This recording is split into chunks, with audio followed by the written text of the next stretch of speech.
Assalamualaikum warahmatullahi wabarakatuh. Terima kasih untuk teman-teman yang sudah menekan video ini. Saya mengajak teman-teman sebelum melanjutkan video ini untuk mensubscribe channel ini dan juga nyalakan tombol loncengnya di bawah, karena supaya kalian tidak ketinggalan di video-video saya selanjutnya. Jangan lupa juga tekan tombol like jika kalian suka, dan juga share ke teman-teman kalian agar teman-teman kalian juga bisa melihat video dari saya. Sebelum saya melanjutkan wawancara offline, yaitu rebahan produktif, saya akan mengajak teman-teman dulu untuk tersambung ke narasumber kita, yaitu nanti. Langsung saja ke narasumber kita untuk bergabung.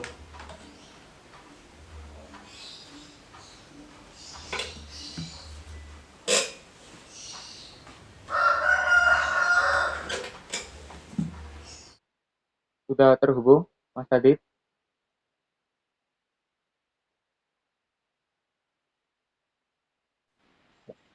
Iya, iya. Eh, Kali ini sesuai rencana dari saya untuk wawancara offline dengan Mas Aditya sebagai narasumber daripada wawancara hari ini, dengan bertemakan rebahan produktif, yang nanti juga banyak pertanyaan-pertanyaan yang bakal saya tanyakan ke Mas Adit juga. Sebelumnya saya mau tanya, Mas, motivasi Mas Adit masuk ke forum OSIS Jawa Tengah itu apa, Mas, nih kalau boleh tahu ini?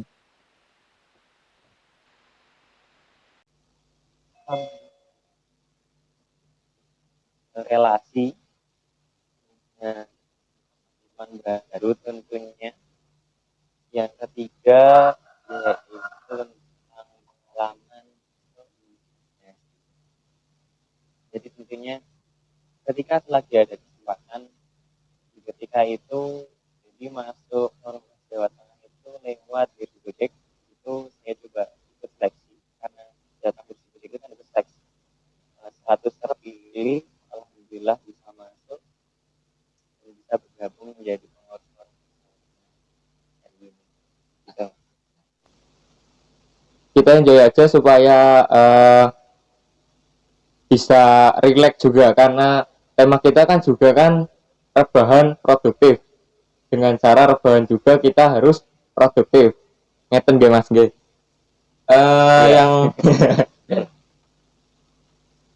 ini juga banyak pertanyaan juga yang sudah saya rancang juga. Saya juga mau tanya ini lagi nih. Organisasi itu seberapa penting, Mas, di kehidupan sebenarnya ini? Menurut Mas sendiri? Monggo. Semoga tentang organisasi. Kita hidup tentunya bukan hanya sekedar, khususnya kita sebagai siswa, kita belajar bukan hanya tentang pembelajaran di kelas. Yang terpenting dalam kita hidup adalah satu, yaitu kita bersosialisasi. Bersosialisasi adalah salah satu pembelajaran penting ketika kita di sekolah, tapi kadang belum dilupakan. Siswa kadang cenderung untuk kita baik di kelas, kita baik di pelajaran, tapi kadang sering melupakan tentang kita bersosialisasi dengan teman-teman. Padahal sosialisasi itu salah satu hal yang penting untuk kita bisa bawa ke masa depan nanti. Kita besok setelah SMA lulus, kita masuk ke perguruan tinggi, kita hidup di masyarakat, tentunya penting untuk kita sosialisasi itu dengan baik dan benar. Nah, organisasi di sini adalah cara kita mempertemukan dengan teman-teman semua untuk kita selalu bisa bersama-sama mengusung yang namanya sosialisasi yang baik dan benar ini. Karena apa? Besok kita ketika hidup sosial, yang akan dinilai masyarakat adalah cara sosial kita, bukan pelajaran yang hanya kita bawa dari kelas. Nah, sosialisasi itu akan bawa kita untuk bisa membaur di masyarakat. Sosialisasi kita dapatkan pembelajaran itu dari organisasi. Jadi menurut saya, Jadi intinya itu belajar untuk kehidupan di masa depan nanti ya, Mas ya. Ini lanjut ke pertanyaan yang di Instagram ya Mas ya, ada ya. Ini 2 orang ini. Tapi mungkin bisa dijawab juga. Iya.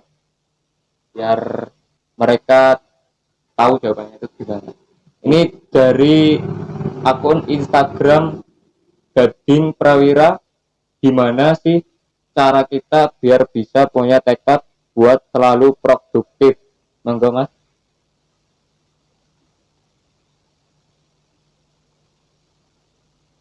Tekad untuk selalu produktif. Iya, Oke. nggih, laras.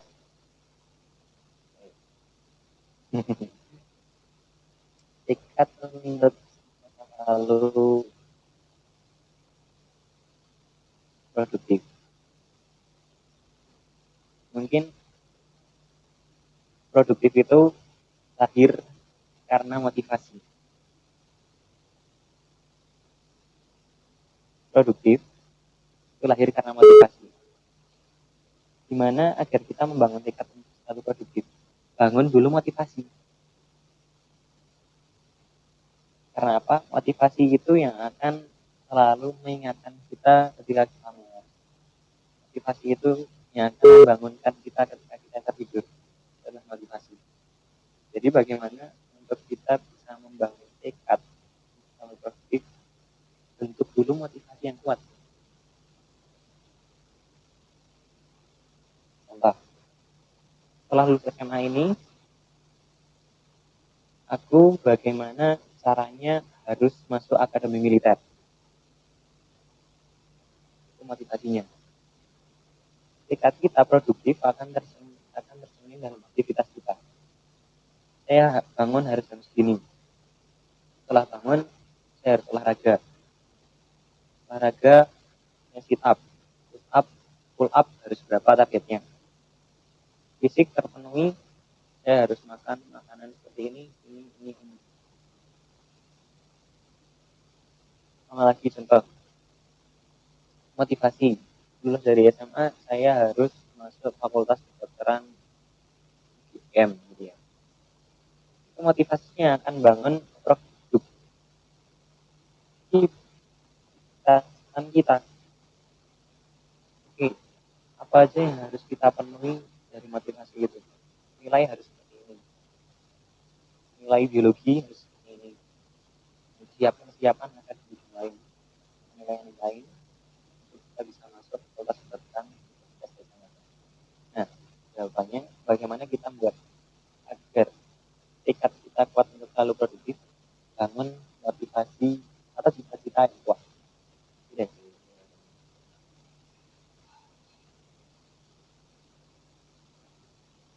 Sudah Mas, ini ada lagi nih satu pertanyaan dari akun Instagram Mutia Puspa underscore A.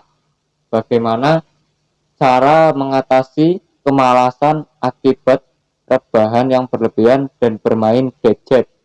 Dan menurut Anda, kapan waktu yang baik untuk belajar?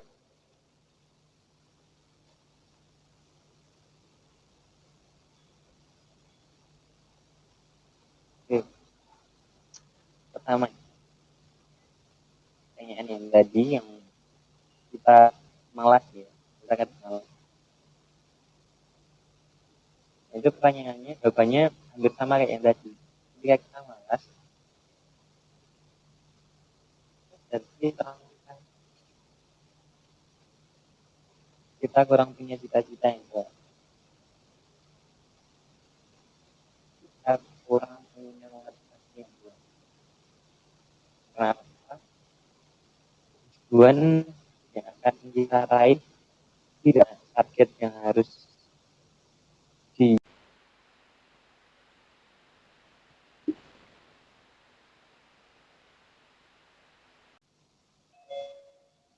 dan dalam fase kita malas itu istilahnya tidak ada yang membangunkan kita.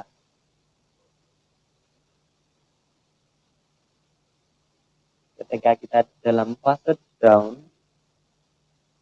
yang biasanya motivasi dan cita-cita itu yang akan mengingatkan kita untuk ayo bangun. Jika kita tidak memotivasi cita-cita, jika kita dalam fase down,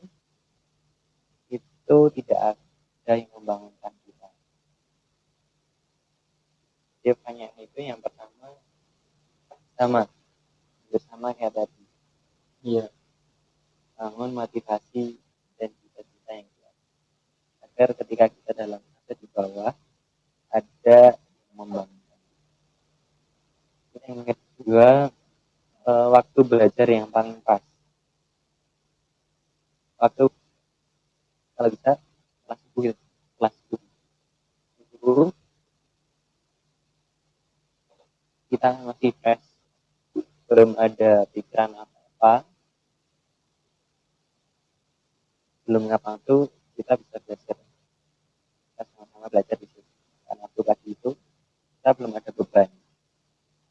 Jadi ketika langsung hanya dimasuki pelajaran-pelajaran, insya Allah mungkin akan lebih masuk.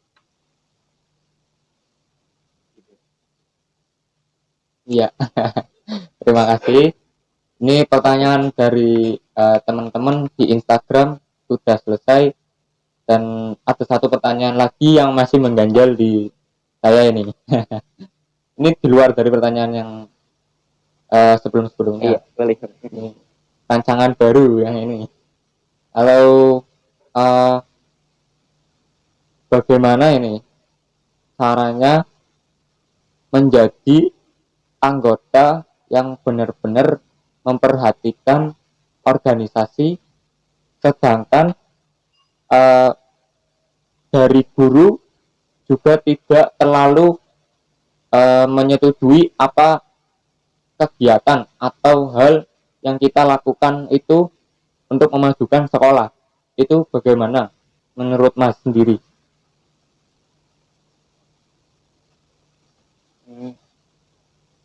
Kita buat, mungkin saya sederhanakan ya, kita buat kegiatan yang menurut kita itu bisa membangun sekolah, tapi dari sekolah tidak disetujui gitu.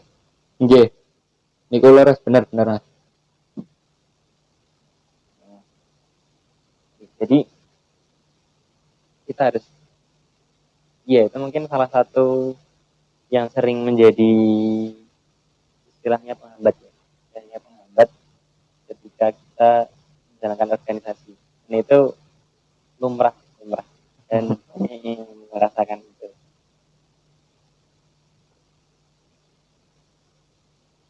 Yang pertama, tentunya kadang ini kita harus menerima bahwa OSIS ini, lagi saya sampaikan, adalah tangan panjang dari sekolah.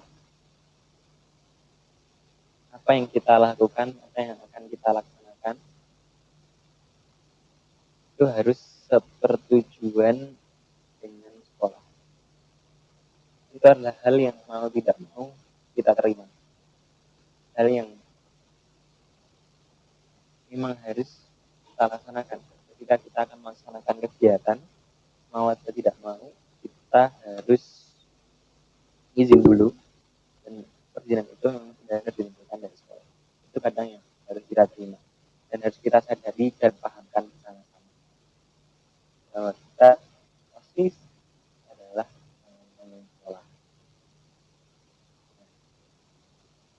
Lalu poinnya, ketika kita akan melaksanakan kegiatan, menurut kita itu sudah bagus dan sesuai dengan tujuan sekolah, jangan pernah sekali-kali berhenti untuk perjuangkan. Kalau menurut kita itu sudah sesuai dan sangat sesuai untuk bersama-sama membangun sekolah, jangan sekali-kali untuk berhenti memperjuangkan itu. Kenapa? Kita lihat alurnya. Mungkin ke pembina. Ketika di pembina mungkin belum diterima, kita coba menyampaikan selanjutnya ke siswa, bahwa kita ada program seperti ini, kita targetannya seperti ini, dan menurut kami itu sangat cocok untuk bisa membangun bersama-sama sekolah. Sebagai jika di pembina mungkin belum diterima, kita mungkin coba kesesuaian.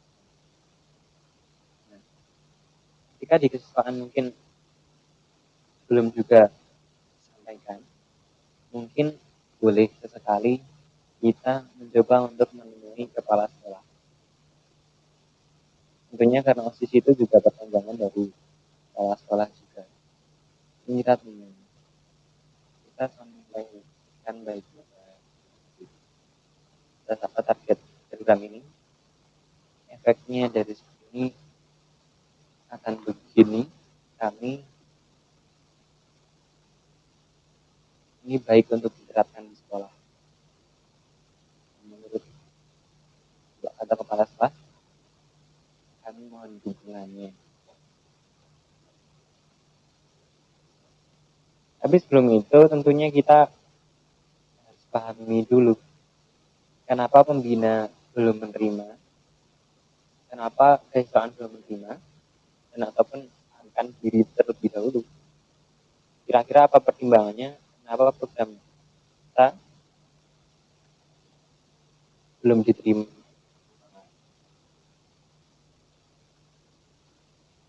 Karena pembina atau guru-guru kita pasti juga punya pertimbangan kenapa belum menerima itu. Kenapa program itu belum diterima? Tentunya juga guru-guru kita itu punya pertimbangan. Jadi perlu kira-kira pertimbangannya. Pertimbangan negatifnya. Ketika teman-teman benar-benar yakin bahwa program ini benar-benar akan sangat baik untuk sekolah, perjuangkan.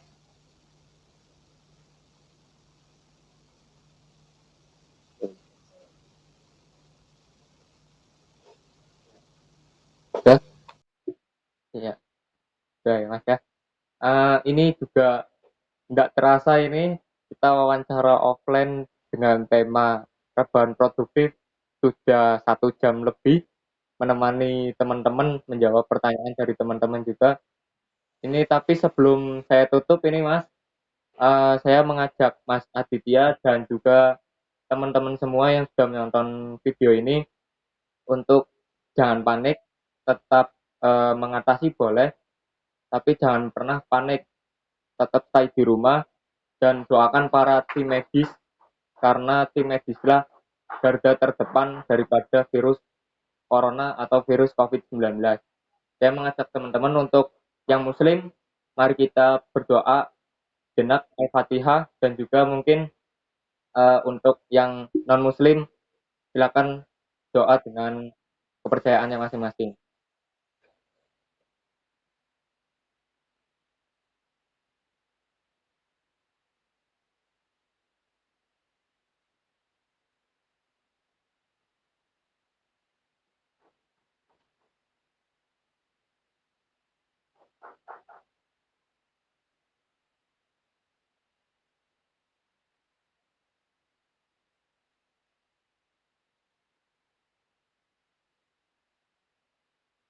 Terima kasih atas doanya untuk garda terdepan tim medis, juga semoga yang masih tetap bekerja di luar diberi kelancaran, kesehatan, keselamatan, dan juga semoga Indonesia selalu diberi keselamatan, lindungan dari Allah. Untuk yang muslim juga semoga dapat menunaikan ibadah puasa ke depannya agar lebih baik, kita bisa melaksanakan ibadah puasa, ibadah Ramadan dengan hikmat, tidak ada halangan suatu apapun. Kurang lebihnya seperti itu. Untuk Mas Adit, terima kasih sudah menemani wawancara offline pada hari ini. Semoga materi yang diberikan untuk saya dan juga teman-teman bisa berguna untuk kedepannya. Semoga sukses untuk Mas Adit. Lain waktu mungkin bisa wawancara offline kembali. Uh, untuk teman-teman juga terima kasih sudah menonton video ini sampai selesai.